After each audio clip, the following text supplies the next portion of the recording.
Hello, so all you have to do is log in using your email, then magsisend po yan ng OTP sa inyong email na kung saan naka-indicate doon yung OTP na kailangan yung enter doon para makapag-log in totally. So, once you enter the OTP, you are fully log in to your call application. So, ang gagawin nyo lang po is punta lang kayo sa bills.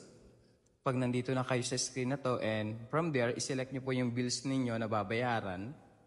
And, pay bills, then send it pay, yung po yung piliin nyo. Cash is not applicable. And then, mamimili po kayang kung e-wallet or QR payment code. So, e-wallet is like GCash payment, ganun po. So, select nyo lang po yung e-wallet, then yung GCash po lalabas.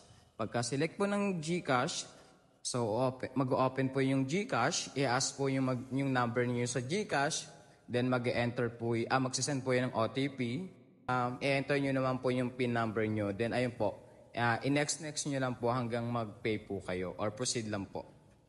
Ganun lang po.